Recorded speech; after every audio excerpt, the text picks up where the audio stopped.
Sudah naik ya.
Terima kasih, Lloyd. Waktu dan tempat kami berikan kepada Pendeta Asnawi Hutagalung. Dipersilakan, Pendeta.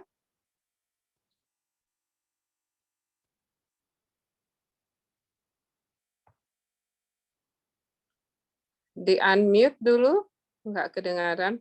Enggak. Shalom, selamat malam bagi kita Shalom. semuanya. Bapak, Ibu, Saudara-saudara, hamba-hamba Tuhan, Pendeta Yoram, ya sahabat saya Lloyd yang ada di Utah State, di Colorado, di Denver, dan juga sahabat-sahabat rohani kita yang ada di Indonesia. Selamat pagi buat kita semuanya. Tanpa menyebut satu persatu nama saudara, tetapi biarlah semuanya kita disatukan di dalam puji-pujian, doa, dan penyembahan kepada Tuhan. Ada juga sahabat kami Norma di Palembang, dan juga Narang di Balikpapan, Kalimantan. Ya, ipar saya Ina Johnson di Manado, dan juga yang lain-lain. Biarlah kiranya doa-doa yang sudah dilayangkan menjadi satu kuasa kekuatan iman kita, dan pujian yang disampaikan menjadi dupa yang harum, kemuliaan bagi Yahweh alam semesta. Mari kita berdoa dulu, kita berdoa.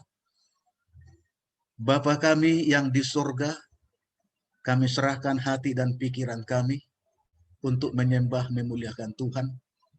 Siap mendengarkan firman-Mu, urapi kami dan ilhami firman-Mu menjadi bahagian hidup kami, sehingga kami mengerti rencana Tuhan, dan kami dapat melakukan kehendak Tuhan dalam kehidupan kami. Kami serahkan ke tangan-Mu, dalam nama Yesus, Tuhan dan Juru Selamat kami. Amin.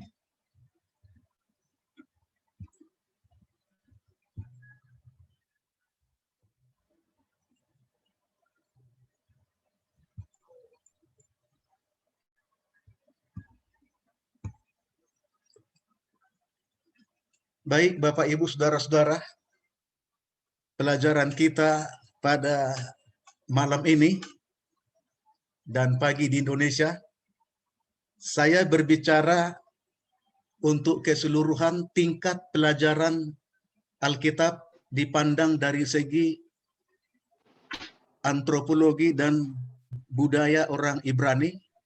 Yang pertama, pesat.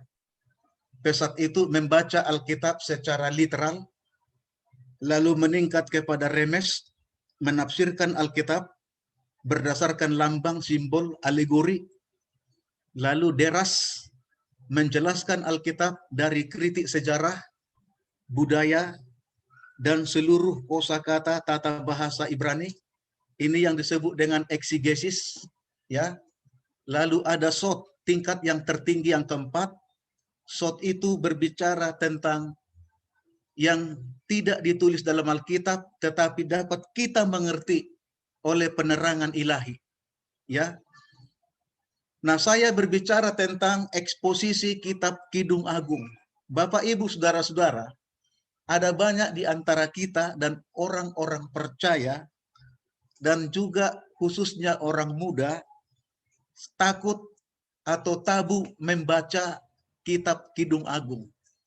Dan jarang juga dikhotbahkan oleh para hamba-hamba Tuhan, khotbah mereka yang berasal dari kitab Kidung Agung.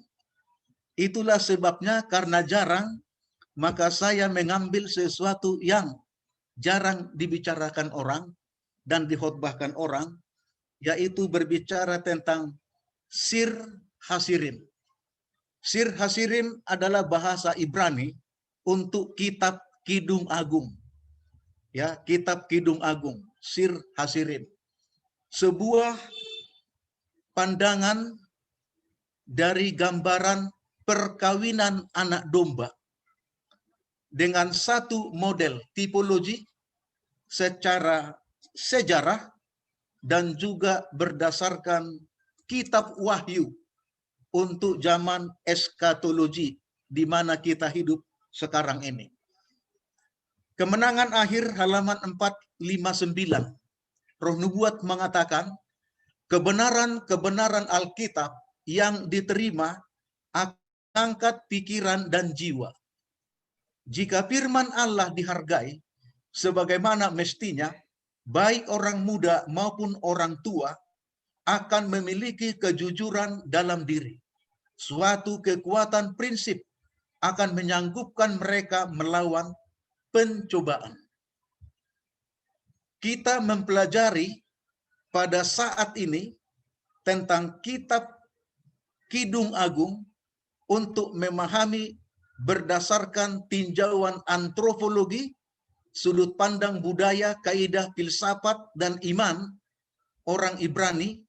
Walaupun kita tidak menjadi orang Yahudi, kita mengerti rencana-rencana Tuhan. Kenapa? Karena Alkitab ini adalah untuk orang Ibrani dan berbahasa Ibrani. Jadi kita harus memahaminya berdasarkan pola pikir, paradigma, dan sudut pandang orang Ibrani itu. Filsafat dan iman kepercayaan orang Ibrani itu.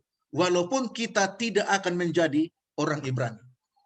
Sir Hasirim di dalam Alkitab Septuagint, yaitu Alkitab Perjanjian Lama yang diterjemahkan ke dalam bahasa Yunani, dikatakan asma asmaton, Kidung Agung. Dalam Alkitab versi King James itu ditulis dengan Salomon. Suatu kidung tentang kisah cinta sejati. Cinta yang suci dan mulia. Kidung di atas segala kidung yang menyatakan keindahan dan kesucian cinta seorang gembala dengan perempuan sulam yang menggambarkan cinta sejati dan agung agape dari Kristus sebagai gembala agung dan jemaatnya sebagai umat pilihannya. Ini sebuah doktrin yang sedang diajarkan di dalam kitab Kidung Agung. Dan kita berpusat di dalam pelajaran ini. Sebenarnya banyak doktrin yang mau kita keluarkan dari kitab Kidung Agung. Ada doktrin tentang dosa dan keselamatan, ada doktrin tentang eskatologi dan akhir zaman, ada doktrin tentang kristologi dan soteriologi. Keselamatan hanya berpusat kepada seorang gembala. Gembala agung itu adalah Yesus Kristus. Dan ada juga doktrin tentang pertentangan besar antara Kristus dan setan, antara kebaikan dan kejahatan. Tetapi mengapa orang jarang mengambil khotbahnya dari kitab Kidung Agung? Inilah Bapak Ibu yang menjadi satu dilema dan persoalan bagi banyak orang, terutama di luar denominasi kita dan agama daripada sesepuh kita. Mereka menganggap bahwa Kidung Agung adalah kitab porno dan kitab yang berbicara tentang pornografi, sehingga itu menjadi satu kekotoran dan ketidakbersihan. Kidung Agung ditulis oleh Raja Salomo pada masa mudanya yang ketika cintanya bertumbuh kuat dan bersemi di tahun 960 sebelum Masehi. Dan kelihatannya dia sunting kembali untuk merevisi kitab Kidung Agung ini waktu dia menulis kitab pengkhotbah, yaitu Kohelet, di tahun 935 sebelum Masehi. Raja Salomo adalah orang yang sangat terkenal dalam kebijaksanaannya dan kepintarannya. Dia menulis kitab Kidung Agung tahun 960 sebelum Masehi, Amsal 950 sebelum Masehi, dan pengkhotbah tahun 935 Masehi. Tradisi di dalam pendidikan agama Yahudi sampai sekarang ini, mereka selalu membaca kitab Amsal sebagai dasar pendidikan di sinagog. Kidung Agung ini, kitab Kidung Agung ini, mereka selalu baca bila mana hari raya Paskah telah tiba di bulan akhir Maret dan awal April. Kitab Rut mereka baca di hari raya Pentakosta. Kitab Pengkhotbah mereka baca di hari raya Pondok Daun. Dan kitab Ratapan mereka baca di hari raya Purim. Ini adalah sebuah tradisi agama orang Yahudi untuk menyatukan semua apa yang menjadi bahagian rencana Allah untuk mereka. Jadi, kitab Kidung Agung itu sangat penting karena berhubungan dengan hari raya Paskah, yaitu Yesus Kristus menjadi korban Paskah untuk seluruh dunia, sesuai dengan Yohanes 1 ayat 29. Jadi begitu pentingnya kitab Kidung Agung bagi orang Yahudi, tetapi mengapa bagi kita jarang membaca dan mengkhotbahkan kitab Kidung Agung ini? Salomo, raja yang paling bijaksana, di dalam 1 Raja-Raja 4 ayat 32 menulis 3.000 amsal dan 105 kidung pujian, termasuk Mazmur 72 dan Mazmur 127. Saudaraku yang dikasih Tuhan, adalah kesempatan yang sangat baik bila mana kita mengkaji dan mengeksposisi, menjelaskan kitab Kidung Agung pada saat ini.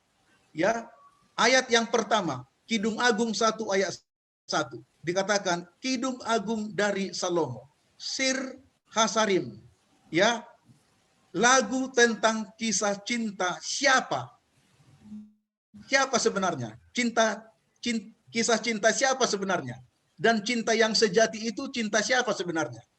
Apakah Raja Salomo seorang gembala atau gadis sulam, saudaraku? Lalu yang kedua, kitab Kidung Agung ini apakah tabu? Jarang dibaca dan dikhotbahkan orang? Apakah ini berisi porno writing atau scripture atau holy living story? Saudaraku, ya ini yang perlu kita pikirkan. Lalu yang kedua, yang berikutnya, apakah kitab Kidung Agung ini dirty mind atau adult content, saudaraku? Ada banyak orang berpikir bahwa kitab Kidung Agung ini jorok, ya, dan kemudian kotor, saudaraku, porno, ya. Sebenarnya ini firman Tuhan itu kudus, saudaraku, wahyu Allah, pikiran manusia yang menjadi kotor, ya. Ini sebenarnya berbicara tentang isi bagaimana seorang dewasa bercinta, dan sebenarnya yang mau ditekankan di sini adalah cinta sejati daripada seorang gembala. Gembala itu sudah pasti Tuhan sendiri, saudaraku. Dan bercerita juga tentang cinta segitiga, ya, cinta segitiga atau kuatnya cinta sejati itu antara Salomo, seorang gembala, dengan gadis sulam, saudaraku. Cinta yang nyata yang dinikmati sampai mahligai rumah tangga, perkawinan, atau hanya sebuah gambaran perkawinan anak domba dengan umat-umat tebusan pada akhir zaman di era eskatologi. Jadi saudaraku, sebenarnya ada banyak yang perlu kita kaji dan renungkan dari kitab Kidung Agung ini. Garis besar kitab Kidung Agung dibagi 7 bahagian. Dan inilah yang akan menjadi pelajaran kita pada malam hari ini, sekarang ini, saudaraku. Salomo dari akar kata shalom.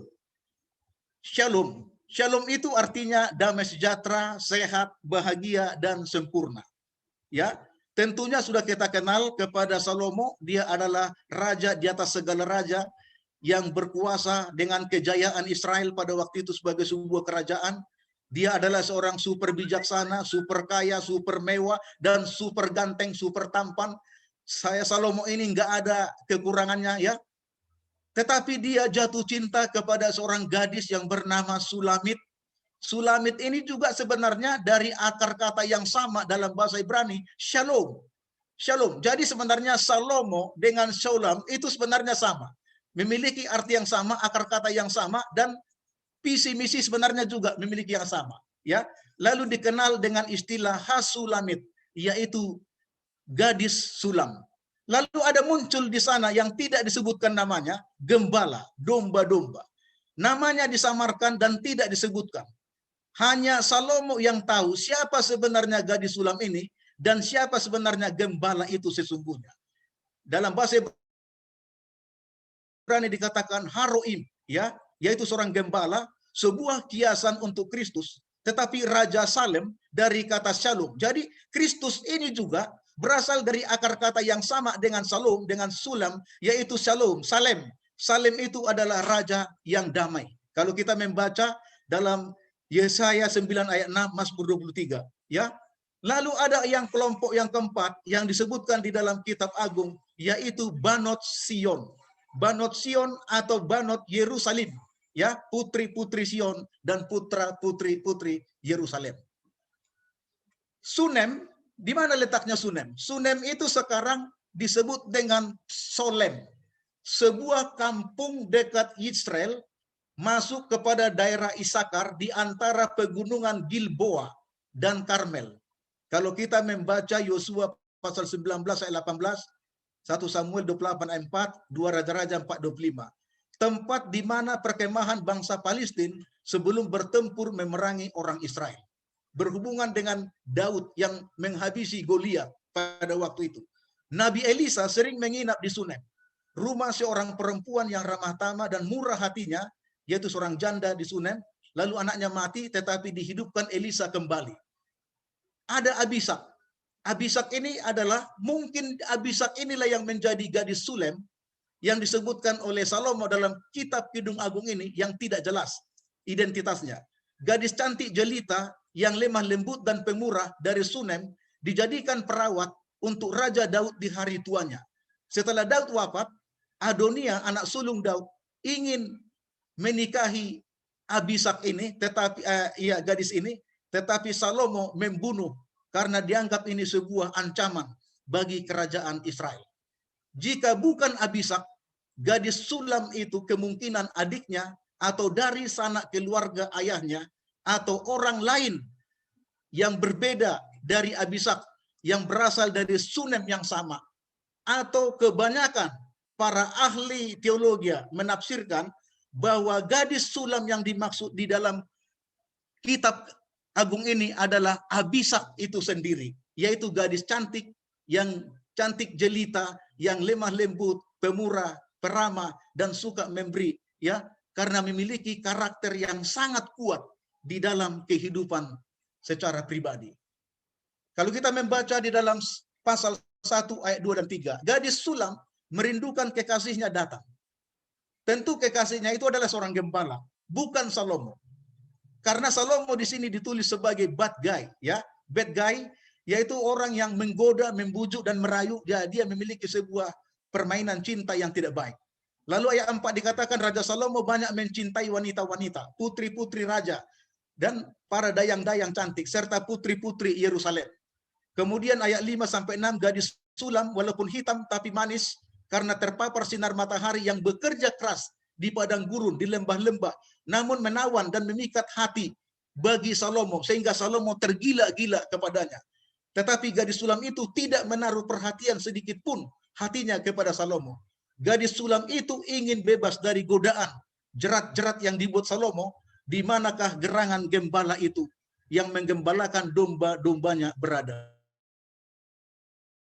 Jadi kepada gembala itu, ya, gembala itu memuji kekasihnya, cantik engkau gadisku, bagaikan merpati indah matamu bening, ya.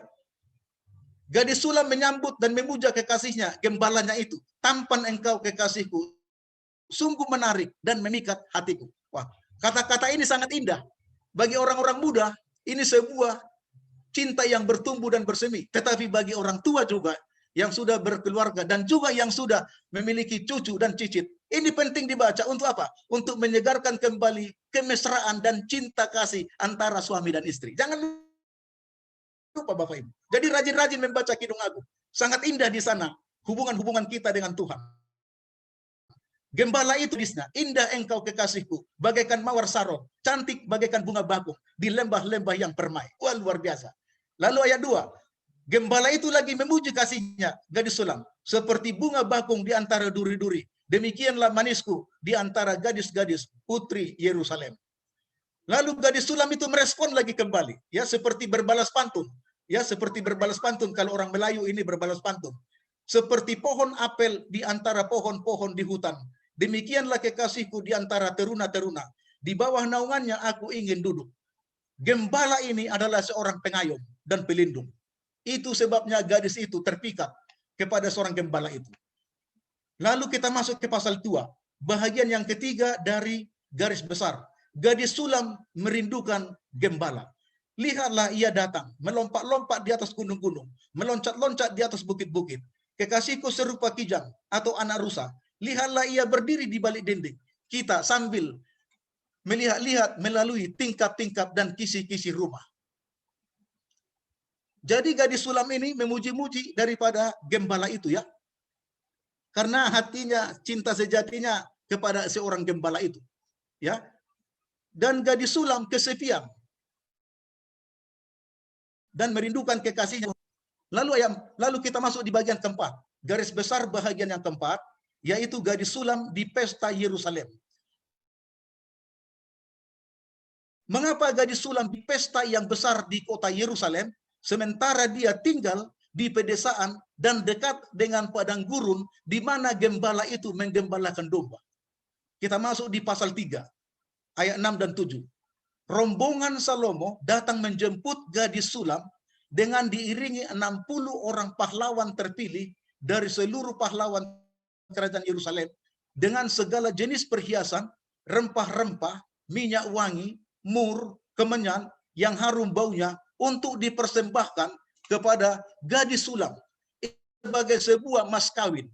Ini sebuah pelamaran supaya dia bisa dibawa ke kota Yerusalem, ke istana Salomo, di mana Salomo bertahta. Lalu kita baca ayat 11. Pasal 3 ayat 11. Salomo mengadakan pesta besar di istana Yerusalem. Sepertinya Salomo ini telah mengadakan pernikahan. Ini sebuah gambaran, enggak jelas. Sebenarnya tidak menikah, tapi dibuat pesta itu sedemikian rupa seolah-olah Salomo ini sedang menikahi gadis sulam. Ya, lalu dia merayu-rayu gadis sulam ini agar mau dia menerima lamarannya, pinangannya, dan mau dijadikan istrinya. Ya, kemudian pasal 4 ayat 8 sampai 15 kalau kita baca, Salomo menganggap gadis sulam adalah pengantinnya, muji-mujinya berkali-kali dengan mengatakan, pengantinku dari Libanon, pengantinku dari puncak Amanah, seni dan gunung Hermon, pengantinku mendebarkan hatiku. Aku tidak bisa makan dan tidak bisa tidur sebelum engkau menjadi milikku. Luar biasa, Bapak Ibu ya. Tetapi apa yang terjadi? Ketika pesta yang besar itu, apa yang terjadi? Salomo ingin mengambil perempuan itu, gadis sulam itu, naik ke pelaminan. Tapi apa yang terjadi? Tak disangka-sangka Salomo, seorang gembala dari padang gurun, datang tepat pada waktunya menemui kekasihnya, gadis sulam itu di istana kerajaan Salomo. Gadis sulam itu ingin cepat-cepat bebas dari godaan dan cengkraman Salomo. Kata cengkraman di dalam ayat ini, napasnya sudah sesak. Artinya dia sedang terjepit seperti di penjara oleh karena dikungkung, digikat oleh Salomo ya. Lalu gembala itu, engkau cantik tak bercacat celah. Artinya, gembala itu tahu bahwa ini semua bukan perbuatan gadis sulam, tapi perbuatan dan rekayasa yang direncanakan oleh Salomo, bagaimana dia bisa terjebak, ya, supaya masuk seperti Hawa yang terjebak di Taman Eden di dalam conversation, percakapan dengan ular itu. Seperti inilah gambaran yang dibuat di sini. Tapi gadis sulam itu, saudaraku, tetap dia memiliki prinsip hidup setia kepada gembala, pacarnya itu. Dalam bahasa Ibrani, kata bahasa Ibrani dikatakan di sini emun. Emun atau bahasa Yunani pistin, yaitu iman, pasti, amin, setia. Artinya, emun artinya adalah mempercayakan diri kepada Tuhan sepenuhnya, supaya Tuhan yang bertindak atas iman saya, supaya saya bisa bebas dari cengkraman musuh. Jadi inilah yang dilakukan oleh gadis sulam. Dan tepat pada waktunya gembala itu datang. Kita masuk ke pasal 5, ayat 1. Salomo mabuk cinta yang tidak kesampaian. Dan akhirnya semua daripada peserta pesta, hadirin yang di pesta itu, ya, mabuk dengan pesta pora, saudaraku. Mengapa? Karena tidak jadi dia mempersunting gadis sulam itu. Tiba-tiba dijemput oleh seorang gembala, kekasihnya itu, saudara. Lalu pas ayat 2, pasal 5 ayat 2. Waktu Salomo tidur, tetapi dikatakan Salomo, aku tidur tetapi hatiku bangun. Gadis sulamku, di manakah engkau gerangan? Kubuka pintu, tetapi kekasihku telah pergi. Lenyap dan tidak kelihatan lagi. Salomo kembali merindukan dan memuji-muji gadis sulam. Hai jelitaku di antara para wanita. Salomo tidak bisa tidur dan tidak bisa makan karena kehilangan gadis sulam. Cintanya ditolak. Sangat sulit, saudaraku. Cinta ditolak, dukun bertindak. Nah, ini luar biasa ini, saudaraku. Padahal dia raja yang tampan, raja yang penuh hikmat dan yang kaya raya, tajir, saudaraku ya. Kurang apa sih Salomo? Ya, gadis sulam itu siapa sih? Gadis desa? Gadis lugu? Kah? Saudaraku? Lalu kita melompat ke pasal 6. Pasal 6 ayat 1. Kembali lagi Salomo memuji-muji gadis sulam. Hai jelitaku di antara para gadis, di manakah engkau gerangan? Gembala itu takkan datang lagi kepadamu. Gembala itu sedang sibuk menjaga kawanan dombanya di padang gurun. Tidak ada waktu untukmu. Saudaraku, tetapi gadis sulam itu tetap setia. Tetap setia kepada cintanya seorang gembala. Adakah kita memiliki iman seperti ini?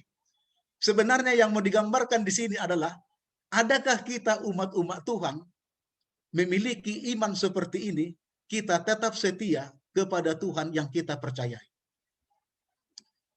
Masuk kita di bagian ke-6.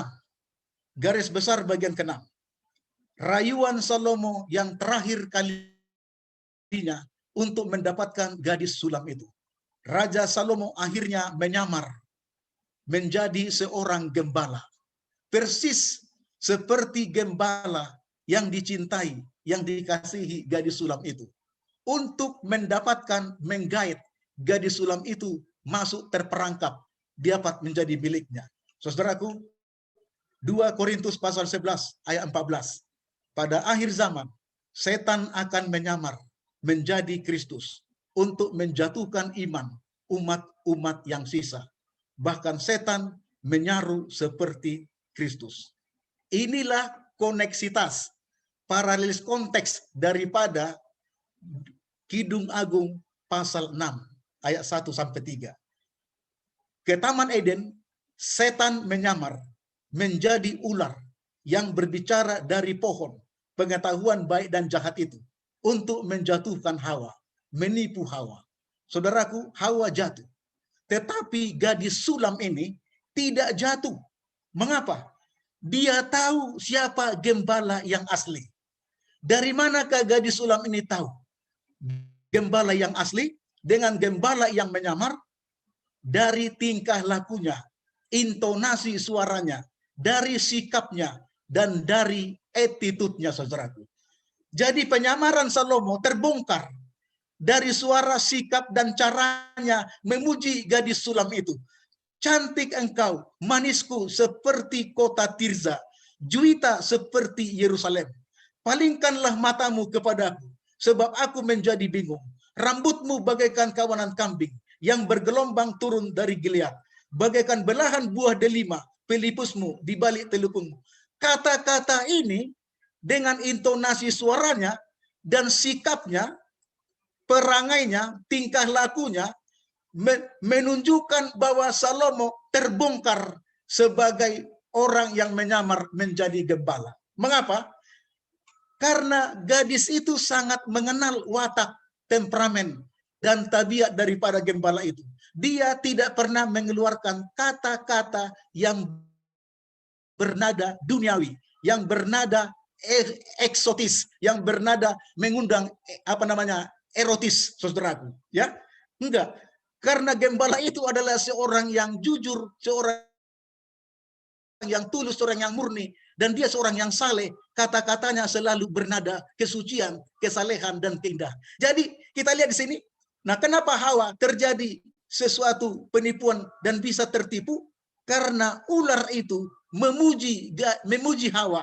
Engkau cantik, Hawa, katanya.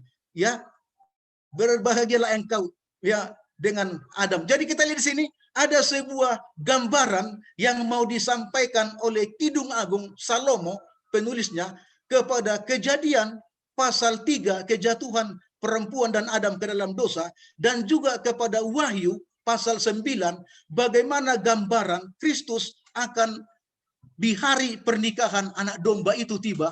Siapakah jemaat yang memiliki iman, pistis, emun, yang selalu setia, cinta sejatinya hanya untuk kepada Tuhan.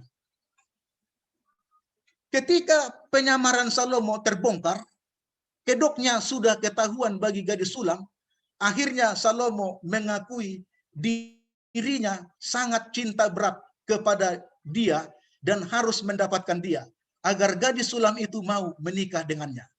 Kalau kita baca dalam Kidung Agung 6:8, Salomo mengatakan, aku sudah mendapatkan 60 ratu sekarang ada di istanaku.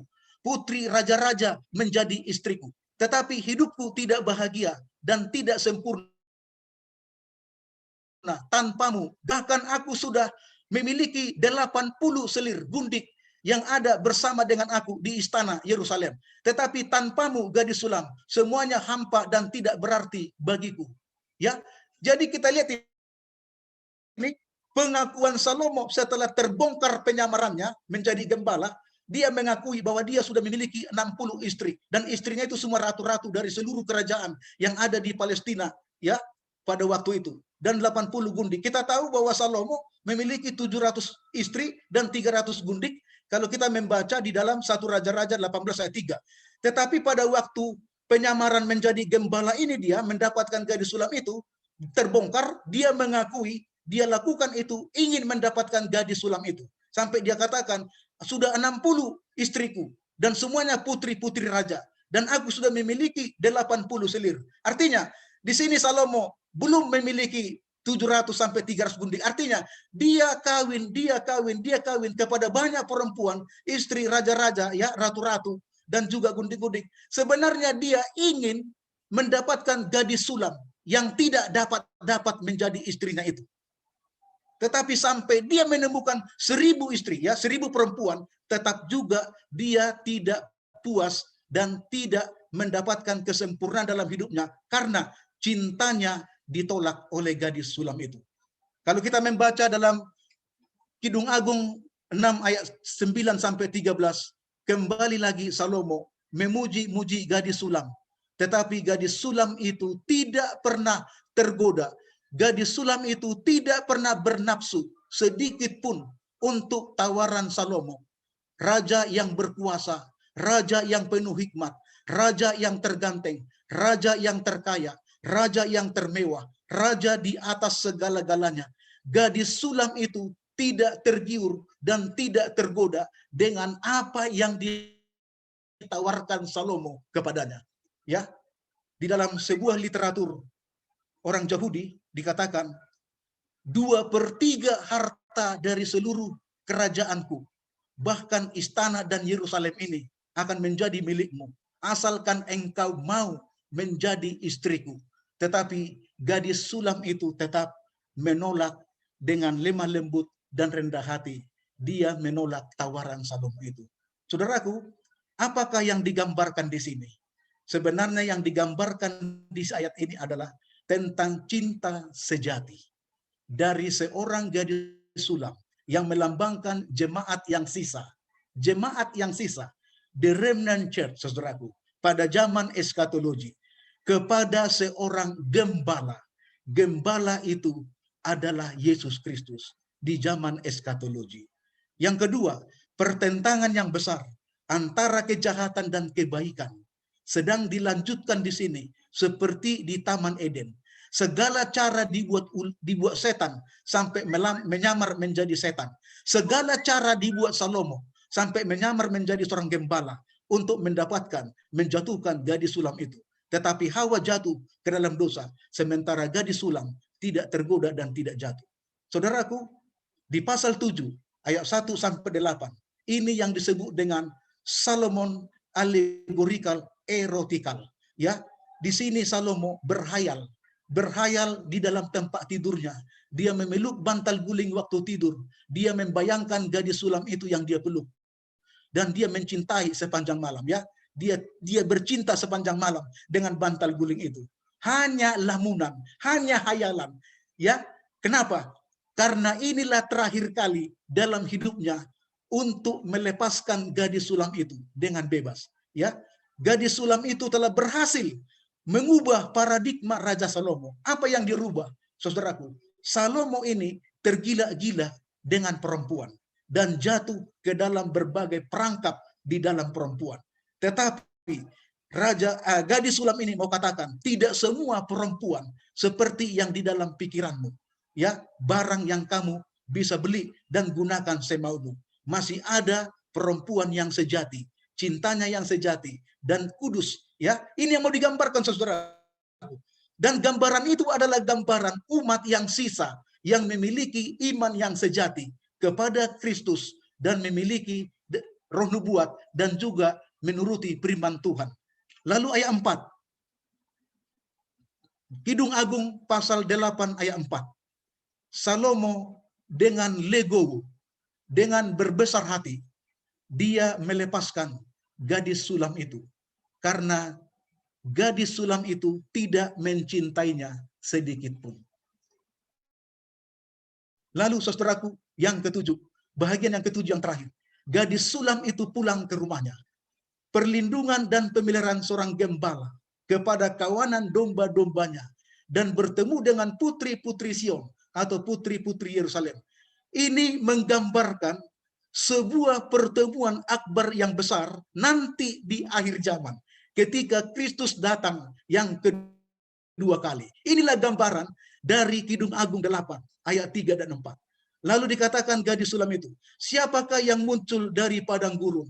Di manakah gadis sulam itu bersandar dan berlindung di bawah lengannya? Lalu gadis sulam itu menjawab, jadikanlah aku metrai di hatimu. Cinta kuat seperti maut. Cinta sejati lebih kuat dari maut. Dan api cinta seperti api Tuhan. Api Tuhan yang menghangatkan orang-orang kudus atau yang menghanguskan orang-orang jahat. Saudaraku, Kidung Agung 8 ayat 6 ini menggambarkan kedatangan Kristus yang kedua kali. Lalu umat-umat Tuhan yang sisa, yang dimetraikan pada akhir zaman, itulah yang akan menyambut Yesus. Sehingga api kemuliaan ketika Yesus datang kedua kali, menghangatkan dan membuat cinta mereka bersemi, lalu dibawa ke surga. Sementara api yang sama akan menghanguskan orang-orang jahat. Ya.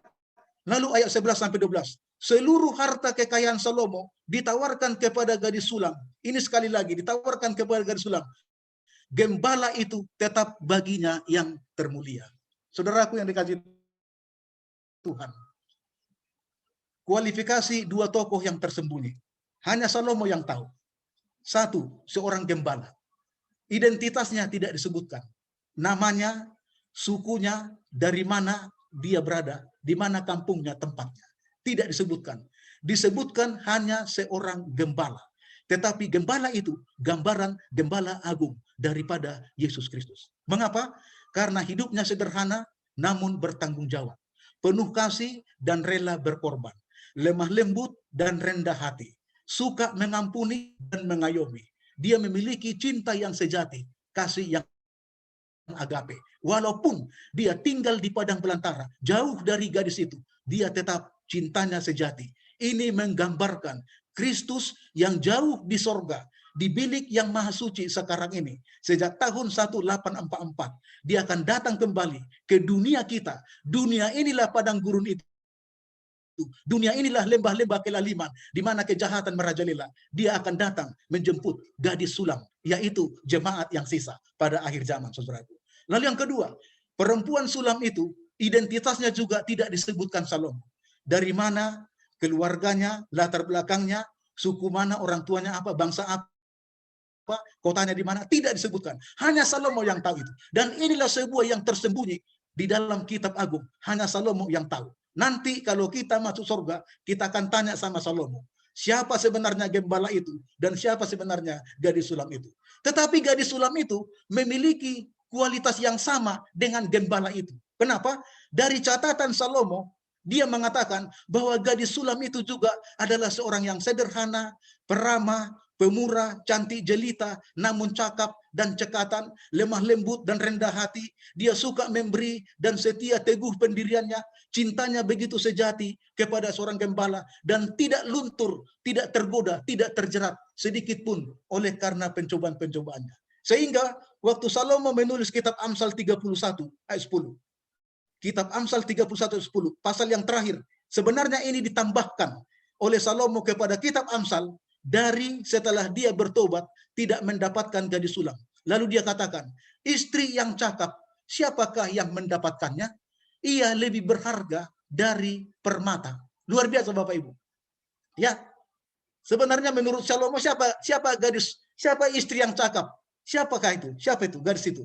Ya, tentu yang pertama adalah siapa saudaraku? Ya, gadis sulam yang ditolak.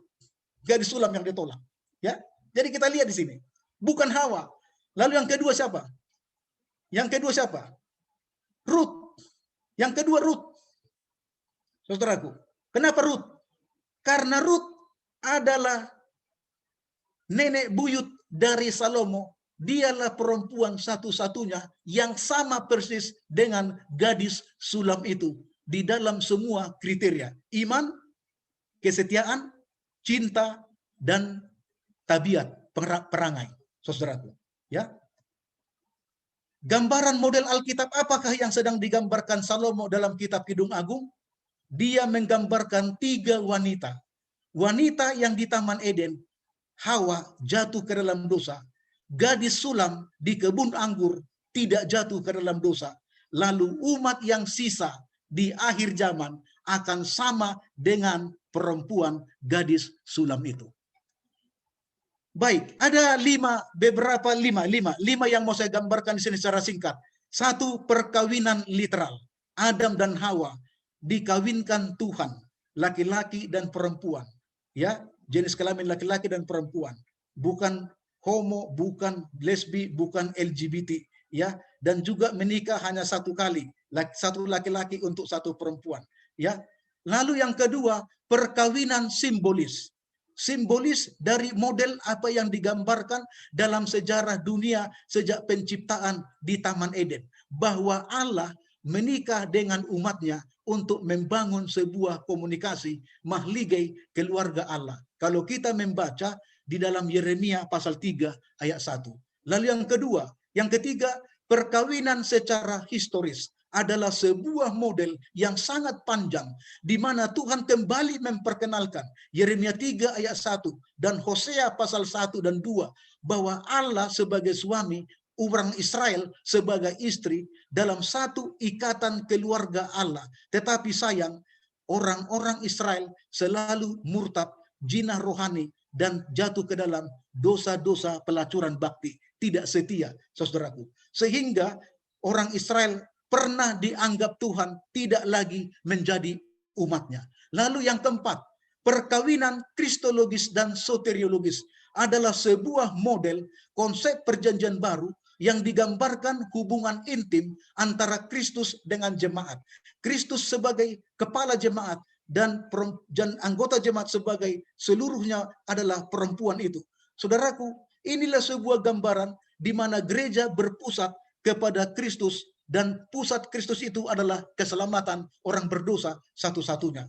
Jadi inilah gambaran yang dibuat oleh Rasul Paulus, oleh Yohanes di dalam berbagai bukunya, 1 Yohanes 15 dengan Matius 25 dan Efesus pasal 5 serta Kolose pasal 3, saudaraku. Jadi yang kelima, ini yang kita tunggu-tunggu, ini yang terakhir, yang belum digenapi dalam kitab agung tadi, kitab Kidung Agung tadi, yang kelima inilah yang akan digenapi, bahwa gadis Sulam yang sejati cintanya dan setianya itu menggambarkan umat yang sisa pada akhir zaman, bahwa akan terjadi perkawinan anak domba dalam wahyu eskatologis sebagai sebuah model untuk penutupan terakhir sejarah dunia, di mana Kristus bersama dengan umatnya sebagai suami dan seluruh umatnya itu sebagai istrinya perempuan, saudaraku. Kalau kita membaca Wahyu pasal 16 ayat 6 sampai 9. Lalu aku mendengar seperti suara himpunan besar orang banyak, seperti desau air bah, dan seperti deru guru yang hebat. Katanya, haleluya, karena Tuhan Allah kita yang maha kuasa telah menjadi raja. Marilah kita bersukacita dan bersorak-sorak dan memuliakan Dia, karena hari perkawinan anak domba telah tiba. Dan pengantinnya telah siap sedia, dan kepadanya dikaruniakan supaya memakai kainan lenan halus yang berkilauan dan yang putih bersih. Kain lenan halus itu menggambarkan perbuatan-perbuatan benar dari orang-orang kudus. Ini adalah tabiat, ini adalah sikap, ini adalah perangai yang dimiliki jemaat, ya. Dan inilah yang akan digenapi menurut Kidung Agung 8 pasal 8 yang terakhir, di mana gadis sulam itu menunggu-nunggu datangnya gembala itu. Dan akhirnya gembala itu datang dari padang belantara yang sangat jauh. Dan gadis sulam itu menyambutnya. Lalu terjadi ciuman kudus. Ciuman kudus. Kenapa ciuman kudus? Karena dua-duanya adalah orang kudus. Dan inilah yang disebut dengan karena hari perkawinan anak domba telah tiba. Perkawinan anak domba telah tiba. Pengantinnya telah siap sedia. Pengantin perempuan, gadis sulam itu, dan the remnant church di akhir zaman itu telah siap sedia. Jadi Bapak Ibu saudaraku, tuliskanlah, kata malaikat itu, berbahagialah mereka yang diundang ke perjamuan kawin anak domba. Diulangi lagi, berbahagialah mereka yang diundang ke perjamuan kawin anak domba. Katanya lagi kepadaku, perkataan ini adalah benar, perkataan-perkataan dari Allah. Jadi Bapak Ibu, kalau kita membaca konteks daripada kitab Kidung Agung, di sana digambarkan 5 perkawinan. Tetapi Salomo tidak dapat mengawini gadis sulam itu. Dan yang terakhir dari yang 5 itu adalah simbol, lambang, gambaran perkawinan anak domba. Domba itu sendiri yang menjadi gembala daripada umat-umat itu sendiri akan menjadi kenyataan. Dan gadis sulam itu adalah bapak dan ibu, saudara-saudara dan saya sebagai umat-umat yang sisa pada akhir zaman. Saudaraku, betapa indah pekabaran kita pada saat ini. Ellen White mengatakan dalam buku Testimonies jilid 5 halaman 578, suatu nama yang menjadi mulia di antara manusia bagaikan ditulis di atas pasir, tetapi suatu karakter yang tidak bercela akan bertahan sampai zaman kekekalan, bagaikan ditulis di atas tinta batu emas, ya, diukir di atas batu dengan tinta emas. Siapa yang tulis? Yesus Kristus. Siapa yang ditulis? Gadis-gadis sulam yang memiliki karakter serupa dengan karakter Yesus Kristus. Bapak Ibu, Anda dan saya gambaran gadis sulam itu. Salomo sudah gagal. Yesuslah satu-satunya Tuhan dan Juru Selamat kita sebagai pengantin laki-laki untuk di pesta perkawinan anak domba yang akan datang. Alfa dan Omega jilid 7 halaman 403, kembali Ellen White mengatakan, kuasa dari kehidupan yang lebih tinggi, yang lebih suci, dan yang lebih mulia adalah keperluan kita yang besar untuk sekarang ini di zaman akhir. Dunia terlalu banyak dalam pikiran kita. Kerajaan sorga terlalu sedikit. Bapak Ibu, benarkah di zaman COVID-19 berbagai macam terjadi kepada kita pencobaan? Itu adalah ujian dari Tuhan. Apakah kita semakin setia atau tidak? Dunia menawarkan kemewahan, menawarkan harta benda kekayaan, menawarkan banyak penggodaan, seperti di Taman Eden, seperti Salomo kepada gadis sulam. Tetapi Hawa jatuh, gadis sulam tetap kokoh, dan kukuh imannya setia, cinta sejatinya hanya kepada Yesus Kristus. Apakah kita seperti itu?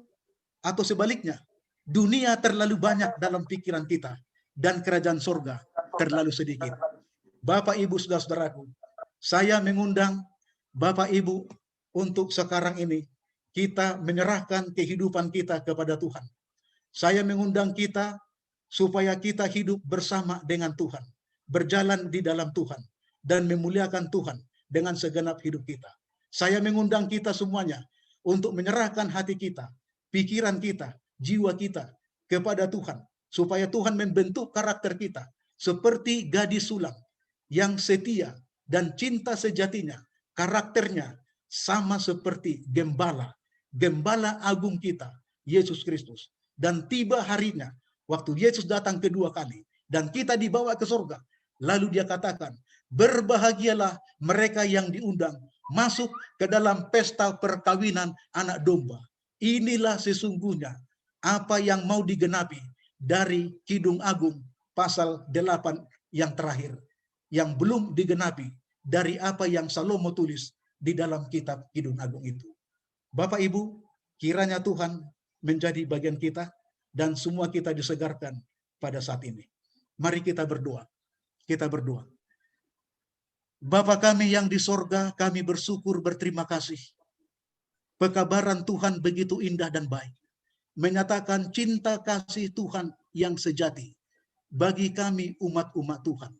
Dan gadis sulam itu adalah sebuah gambaran umat yang sisa, mempelai perempuan di akhir zaman yang akan menyambut Yesus datang di awan-awan, lalu masuk dalam pesta perkawinan anak domba. Bapa, kami rindu Tuhan membentuk kami seperti apa yang Kau kehendaki. Kami rindu Engkau menggunakan kami menjadi alat-Mu, melakukan karya-karya besar, mujizat yang besar, dan pelayanan-pelayanan untuk kemuliaan dan kepujian bagi nama-Mu. Bapa, kami rindu supaya Tuhan tetap bersama dengan kami, lalu memetraikan kami menjadi milik Tuhan sepenuhnya, seperti gadis sulam itu. Metraikanlah aku di hatimu, di pikiranmu, ya Gembala Agungku. Biarlah itu yang menjadi bagian kami, semua yang terhubung dan bergabung di dalam kebaktian Zoom online ini. Terima kasih Bapa, terima kasih Yesus. Terpujilah Tuhan untuk selama-lamanya, karena Engkau Allah kami dan penebus kami. Kami persembahkan doa ini hanya dalam nama Yesus, Tuhan dan Juru Selamat kami. Amin. Amin. Puji Tuhan. Amin. Puji Tuhan. Amin. Terima kasih Pendeta. Sama-sama, terima kasih. Pendeta untuk pekabaran yang begitu indah. Terima kasih banyak. Terima kasih banyak. Amin. Tentu- Amin. Amin. Amin, terima kasih ya. Amin. Tentunya kita semua terberkati oleh pemberitaan firman Tuhan pada malam ini. Dan dipersilakan Simpson untuk lagu penutup.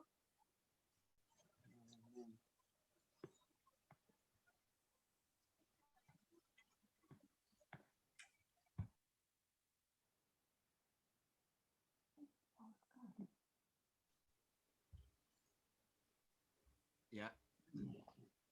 Dengar suara saya? Kurang kuat. Kurang keras. Ini saya punya ini. Aduh.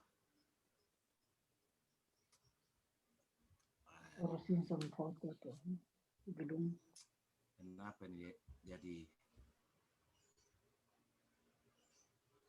Wah, gila.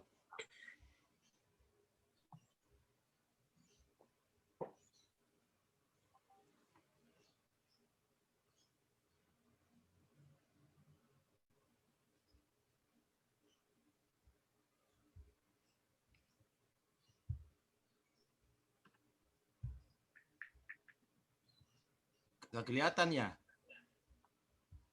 Kelihatan Simpson. Kita kelihatan. Jadi hilang saya punya. Belum kelihatan, belum kelihatan. Belum tampil. Sekarang kelihatan? Sama kami belum. Kita lihat Simpson.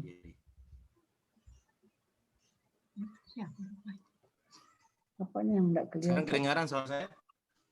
Bagus, Ya. bagus. Halo? Oke. Ya, Ya. Udah bisa.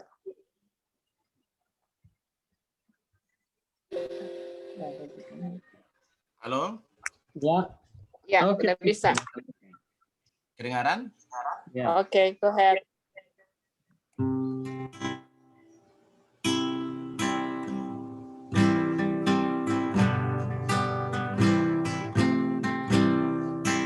Kita dijamu oleh Raja, duduk bersama umat Allah.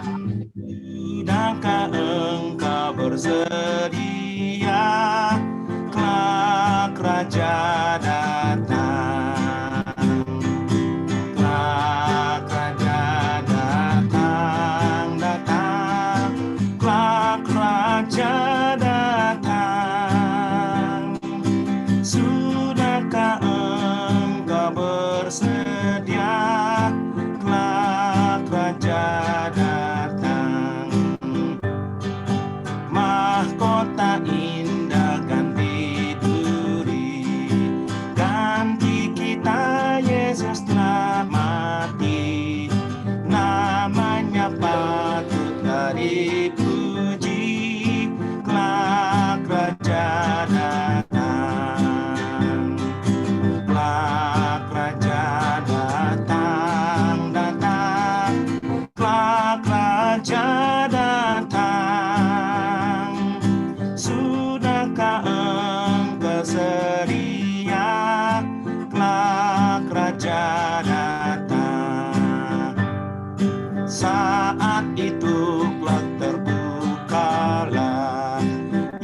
sekarang jadi rahasia. Perangai kita akan nyatalah kelak Raja datang. Kelak Raja datang, datang. Kelak Raja datang. Sudahkah engkau sedia? Kelak Raja datang. Dengan girang Tuhan memandang pada umatnya yang telah menang. Tetap percaya, jangan bimbang, kelak Raja datang. Kelak Raja datang, datang. Kelak Raja datang. Sudahkah engkau sedia? Kelak Raja datang. Kelak Raja datang.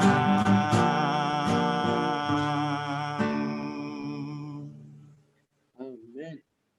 Amin. Terima Oh. kasih Simpson. Doa penutup kami minta kesediaan Pendeta Yoram untuk menutup acara kita dan mohon disisipkan dalam doa silent request dari Melky Ambrose. Mari kita berdoa. Bapa kami di surga, terima kasih pelajaran yang begitu indah malam ini Tuhan. Kami diberkati oleh pelajaran yang sudah diberikan oleh hamba Tuhan, Pendeta Huta Galung.